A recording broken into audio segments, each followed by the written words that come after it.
السلام علیکم دوستو، یہ سٹوری ہے ایک جیجو سالی اور اس کی بیوی کی۔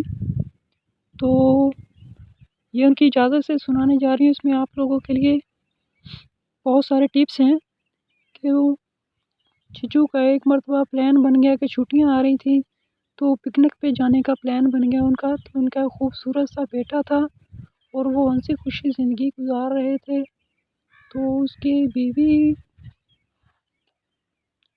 جو تھی وہ بہت اس کو لے کر پوزیسو تھی، اور اس کی بیوی کی ایک بہت خوبصورت بہن تھی جو کہ اس آدمی کی سالی تھی۔ تو اس نے کہا کہ میں اپنی بہن کو بھی ہر حال میں ساتھ لے کر جاؤں گی۔ تو ظاہر ہے اسے اس کی بات ماننا پڑی، کیونکہ اس کی بہن اس سے بہت زیادہ پیار کرتی تھی۔ وہ اس کی ہر بات مانتی تھی، اس کی ہر خواہش کو پورا کرتی تھی۔ تو اس لیے اس نے اسے ساتھ لے جانے کا اٹل فیصلہ اپنا لیا۔ تو اس نے کہا ٹھیک ہے، ہم اسے ساتھ لے کر چلتے ہیں۔ تو میرا جس سالی کے جیجو ہے اس کا بھی یہی ذہن تھا کہ وہ اس کو ٹھیک ہے ساتھ لے کر چلتے ہیں، کیونکہ وہ بہت زیادہ خوبصورت تھی۔ تو اندر ہی اندر میں اس کا جو من تھا وہ اس کو لے کر ٹھیک نہیں تھا۔ وہ اپنے مقام پر پہنچ گئے جہاں انہوں نے جانا تھا۔ وہاں جانے کے بعد جاتے ہی وہ سمندر کنارے چلے گئے۔ سمندر کا ویو بہت اچھا نظارہ تھا، شام کا وقت تھا۔ تو وہاں سیر سپاٹا کرنے کے بعد، کھیل کود کرنے کے بعد پانی میں، تو وہ واپس اپنے جہاں ان کی رہائش تھی اس رہائش میں آ گئے۔ تو چونکہ ان کے کپڑے وغیرہ بھی گیلے ہوئے تھے، وہ سکھانے کے بعد انہوں نے کھانا شانا کھایا۔ کھانا کھانے کے بعد وہ اس کی جو بیوی تھی تو اس نے اپنے بچے کو بھی فیڈ وغیرہ کروائی۔ تو وہ اس کے بعد جو ہے اپنے بیڈ روم میں چلی گئی، اور تھکن کی وجہ سے وہ بہت جلد لیٹی اور سو گئی۔ جبکہ جو اس کی سالی تھی اس نے اصرار کیا کہ مجھے ابھی اور پانی میں جانا ہے، یا پانی کے ساتھ کھیلنا ہے، یا پانی میں کھیلنا ہے، تو آپ بھی میرے ساتھ چلیں، ادھر اندھیرا ہے تو مجھے ڈر لگتا ہے۔ تو شاید سالی کی نیت بھی خراب تھی، تو اس نے کہا ٹھیک ہے۔ اصرار کرنے کے بعد وہ بھی چل پڑے۔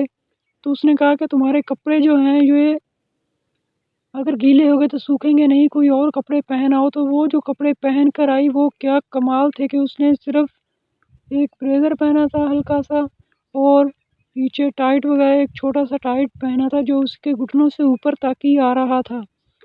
تو اسے دیکھ کر جیجو کے تو ہوش اڑ گئے۔ تو جیجو نے اسے ایک اوپر سے نیچے تک دیکھا تو وہ تھوڑا شرما سی گئی۔ شرمانے کے بعد جیجو اسے پانی میں لے گیا، وہ دونوں وہاں اچھل کود کرنے لگے۔ تو وہ پانی میں گرنے لگی تو جیجو نے موقع کا فائدہ اٹھاتے ہوئے اس کو پکڑنے کی کوشش کی۔ پکڑتے پکڑتے اس نے اس کے منہ میں وغیرہ دبائے، تو اس کو ہگ بھی کر لیا، ایسے کہ جیسے گندی نیت والا ہگ جو ہوتا ہے۔ تو لڑکی کو پتہ چل گیا کہ جیجو کسی اور لائن کی طرف جا رہا ہے۔ لڑکی بھی آہستہ آہستہ گرم ہو کر اس کی طرف مائل ہو گئی، اور وہ دونوں ایک دوسرے کے ساتھ جڑ گئے۔ تو لڑکی کو بھی اس کے پر رکش آنے لگا، تو لڑکی جو ہے اس کی طرف متوجہ ہو گئی اور اس پر حاوی ہونے لگی، یعنی کہ اس کے ساتھ چپکنے لگی کہ وہ اور زیادہ چھیڑے اسے اور زیادہ پیار کرے، وہ حسرت مانگنے لگی۔ تو ایسے میں جیجو کا مرد تھا، اس کا جو ہے وہ دونوں گرم ہوئے، تو اس نے اسے پانی میں سے اٹھایا اور اٹھا کر ساتھ کنارے پر پڑی ہوئی بینچ کے اوپر لے گیا۔ وہاں لے جا کے اس نے اسے کسز وغیرہ کرنا شروع کر دی اور اس کے کپڑے اتارنا شروع کر دیے۔ تو اس نے اس کے تھوڑے کپڑے سائڈ پر ہٹائے، جبکہ لڑکی نے خود ہی اپنے کپڑے اتار دیے۔ اتارنے کے بعد اس نے اسے بینچ پر ہی لٹایا تو اس نے اسے آہستہ آہستہ اپنا جس مقصد کے لیے وہ اس کے قریب آ رہا تھا وہ مقصد پورا کرنا شروع کر دیا۔ تو لڑکی کے بقول کہ اس نے وہ مقصد جب پورا کیا تو ایسے پورا کیا کہ میں اب تک اسی کے ساتھ ہر روز جانے کو دل کرتا ہے، کہ اس نے ایسی ٹھکائی کی۔ تو اس کا مقصد یہ ہے کہ اگر مرد اچھی طرح سے بیوی کی ٹھکائی کریں تو یا کسی بھی لڑکی کی ٹھکائی کریں تو وہ اس کا دل بہت زیادہ چاہتا ہے کہ اس کے قریب